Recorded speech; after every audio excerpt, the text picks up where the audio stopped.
Okay, how do you think this would play out if I hadn't have put this piece of cardboard underneath the van on this white driveway? Hey folks, what are we doing today? Well, we just installed a radon system. Hi, my name is Scott. I'm a radon mitigator from Virginia. I make videos for other radon mitigators and for those looking to get into the business. If you're homeowner, you can stay and hang out. Check out www.nrsb.org. That's National Radon Safety Board. Just plug in your zip code there. That'll pull up a list of certified radon professionals in your area. So here's where somebody did not protect against oil or fluid leakage. So the moral of this story today is, there's no shame in putting a piece of cardboard underneath your van if you have a leak. I mean, for crying out loud here, this is a nice neighborhood, and I'm supposed to be a professional, and that tip right there will save your bacon. Okay, so I'm editing the video right now, and I really wanted to riff a little bit about this preventing oil leaks in customers' driveways. And you can expand that into other things. It's kind of a metaphor. So I'm going to tie this into a couple things that have happened within the past 24 hours here. So you all have heard, I'm sure, every reaction has a what? A reaction, or an equal and opposite reaction. Well, I'm going to tell you about Scott's law. I think every action has a chain reaction.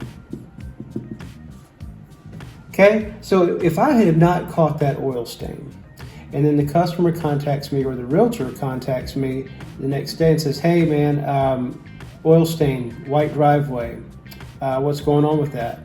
And I go into, well, I had it serviced and it didn't work out. I'm going to be taking it in tomorrow. I don't want to hear about that. What are you going to do about that? I don't care about my excuses. So now I am in damage control. And that's a crappy place to be. You don't want to be in there, because the next day, instead of servicing my customers and making money, I'm going to be up all night Googling and YouTubing how do you get oil stains out of white driveways. And then the next day, when I'm losing money by not being at my other jobs, I'm going to be probably failing at some sort of attempt to pressure wash their driveway. And then I'll probably end up issuing a refund, or partial refund or something like that. And I've still got to pay for my van to be serviced. So it's just this downward spiral of crap, all because I didn't slide a piece of cardboard underneath my van. Isn't that something? It just goes on and on and on. Like the realtor's going to lose faith in me. The customer, they have access to these great things called Google. Where they can tell people what they think about you. And bad news spreads a heck of a lot quicker than good news. You can work your ass off and ask for a good review, and they love you at the moment, but for some reason they just don't want to go forward and give you that nice review that you have earned. It just goes on and on and on. So just, I want you to succeed, and that's why I harp on this kind of stuff. For instance, today, I am having my van serviced tomorrow. I actually took it in today. They assessed it and blah, blah, blah. I'm going to take it back. So today, I was supposed to do a little plumbing job. Lady had a quartz countertop supposed to be installed. And guess what? The installers, they didn't call. They didn't show. So that affects her. And that also affects me, because I was going to service her. Well, gosh, that sounds awful. I was going to take care of that for her, and now that pushes me back to tomorrow. And I'm supposed to go on vacation. I was supposed to use tomorrow as a buffer day to pack and get ready, so we're not so rushed on Wednesday. So, chain reaction. And so the countertop people are now probably in this zone right here. I don't know. It depends on the business and how much they give a crap and how involved the owner is. So anyway, I hope all that stuff helps. All right. That van right there has got 350,000 miles on it. Third transmission, second air conditioner. I put that $1,200 air conditioner in last year, and I said, by golly, I'm getting another summer out of this thing before I send her off to the great unknown. That van's been a good money maker for me. And that's what you'll come to know your vehicle as once you're in the business for a good long while, your money maker. And what you want to do is you want to put your name on your moneymaker. Advertise. That's a mobile billboard for you right there. Speaking of that $1,200 air conditioner, I had that installed when I went on vacation last year, about this time actually. And when I came back, I had 3 jobs waiting on me. Why? Because it sat in the parking lot of the mechanic, and it was on a busy highway. And those 3 people called off of my van being at the mechanic shop. Swear. Yeah. So also another story. I was at a stoplight, and I heard these motorcyclists, dudes who ride motorcycles, come up, is either behind me or beside me, and I could hear them talk to each other, and they said, "That Radon guy, man, I see him everywhere." So don't just be another dude in a white van. So anyway, that's just a quick tip that I wanted to share with you today. What else can I help you?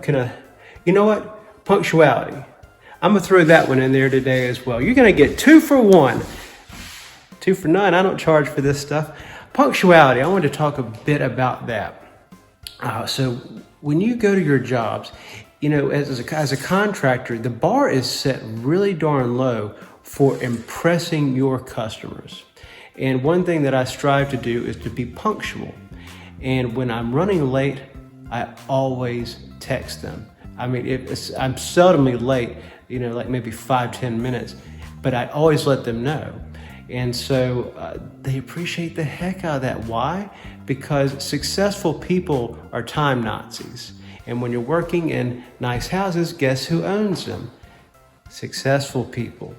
Who are their friends? Other successful people. Don't you want to get a phone call? Yeah, man, my buddy Joe just showed me your radon system that you installed at his house. I was shooting pool over there the other day, and I'm interested in having you put one in my house. Boom, done. Not any of this. Yeah, we're going to have 3 people come by and give us estimates, so we're interested in having. Boom, no, man, you just want the referral. And that starts by being punctual. You know, I was thinking more about this being on time thing. And here's a good trick that has worked for me. When I schedule a morning appointment, what I do is I say, I will arrive between 8 and 8:30. And I just tell them, well, that half hour of wiggle room is because I might need to go to the store and get a supply or 2. And that right there will kind of give you the wiggle room you might need in case you do need to go to the store. But if you do agree with somebody, I will be there at 8 o'clock, and you don't arrive at 8 o'clock, you need to let them know. Or establish that wiggle room window of a half an hour. That's pretty cool. I picked up that tip from, like satellite installers or HVAC guys. They'll give you like 2 and 4 hour windows. And customers kind of find that frustrating because they have lives of their own. 4 hours is a lot to ask. 2 hours, you're kind of pushing it. Half an hour, when folks are used to that 2 and 4 hour stuff, half an hour, I've never really had a problem with that. So use that right there. We'll be there between 8 and 8:30, and you should be golden. Okay, hope that helps. And professional, wearing shirts that have your name on it, driving vehicles that have your name on it. Okay, getting a little long-winded here. I'm gonna wrap this thing up, move on to the next one. I hope this helped. By the way, if it did, why don't you smash that like button and consider subscribing. I've tried to put out some content that's helpful for the Radon community. It means the world to me. Doesn't cost you a dime. Thanks so much. Bye.